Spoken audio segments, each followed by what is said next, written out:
رسیدیم به قسمت سوم و آخر، روش جدیدی که کلاهبردارا ازش استفاده میکنن و به قدری به حساب بانکی شما دسترسی دارن که حتی با وجود رمز پویا یک بار بلکه بارها میتونن از حساب شما هر چقدر دلشون بخواد پول برداشت کنن و حساب بانکیتون رو خالی کنن.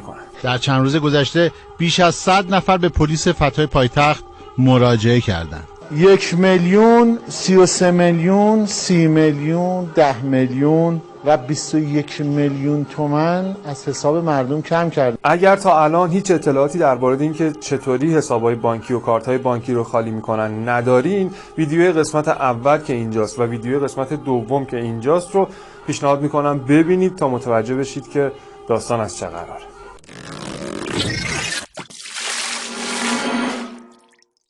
یه پیامک ارسال میکنن به تلفن همراها، گفتیم بگیم که زودتر تا خدا نکرده مورد کلاهبرداری واقع نشید. پیامک این اومده که ابلاغی الکترونیکی شما در خصوص شکایت قضایی شعبه 19 علیه شما جهت استحضار شما در دادگاه و بررسی حکم جلب شما، حکم جلب، لطفاً مراحل را طی فرمایید. یه لینکی گذاشته اینجا، به محض اینکه کسی وارد میشه درخواست مبلغ جزئی میکنه سریعا پول حسابش خالی میکنن، تقصیرم ندارن ها.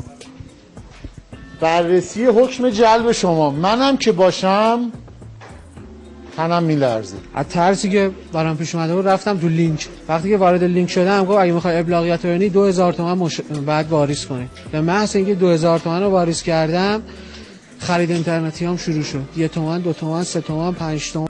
تو این روش کلاهبردارا نیاز به سری تومه دارن. تومه‌هاشون هم همون شماره موبایل هایی هستش که پیدا میکنن. عمدتاً میرن از سایت های آگهی میگردن، شماره موبایلشون رو پیدا میکنن و بهشون پیامک میفرستن. چه جور پیامکی؟ از طرف قوه قضاییه. آقا ازتون شکایت شده.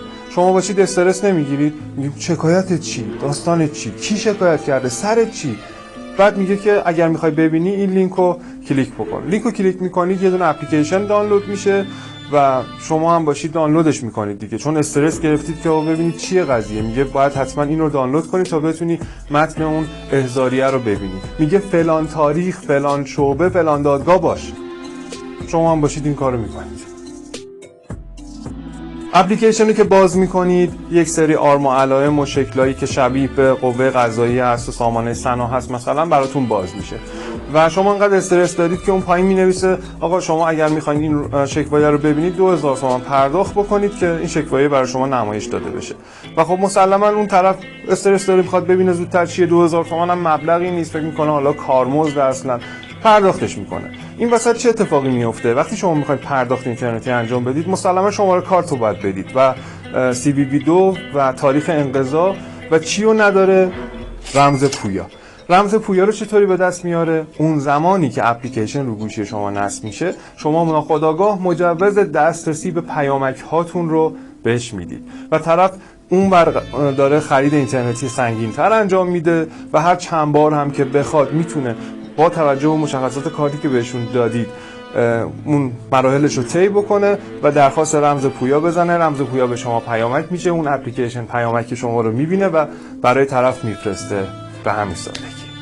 یه تماسی هم با مالباخته ها بگیریم. تو دیوار اومدم یه آگهی دادم، آگهی فروش ماشین. خب یه مبلغی هم باید پرداخت میکردم دیگه. من تا این کار انجام دادم سریع پیام از سنا برا من اومد که از دست شما شکایت شده، وارد لینک زیر بشید ببینید چیه. تا وارد این لینک شدم برسرم پیامک برا من اومد که خرید از فلانجا اینقدر، در مجموع 42 میلیون. برام یه پیامکی اومده گفتش که 2000 تومان واریز کن برای مشاهده شکواییه نوشته بودش. ببینید برای اینکه شما بفهمید این پیامک ها جعلیه یا واقعیه فرمول کلی وجود نداره، ولی من 2 روش به شما میگم که این 2 روش رو اگر رعایت بکنید مطمئن باشید از این روش حداقل هیچ وقت حسابتون خالی نمیشه.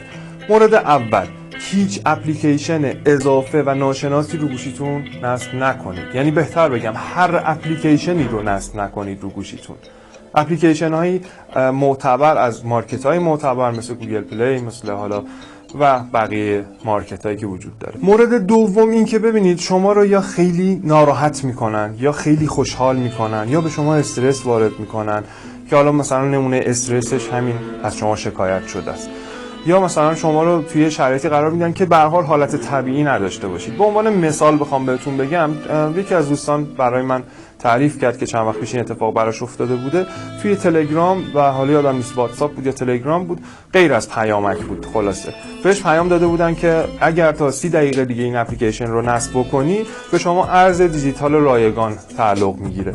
و خب مسلما خیلیا به قول معروف جوگیر میشن و میرن میگن تا موقعیت رو از دست ندادم بخوام درنگی کنم اون رو به دستش بیارم، میرن اون رو نصبش میکنن و قطعا توش یه پرداخت در اون برنامه ناچیزی وجود داره که شما به راحتی اون رو پرداخت میکنید و باقی ماجرا.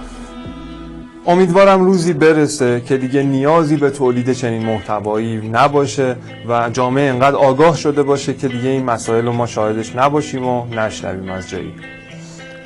امیر بودم.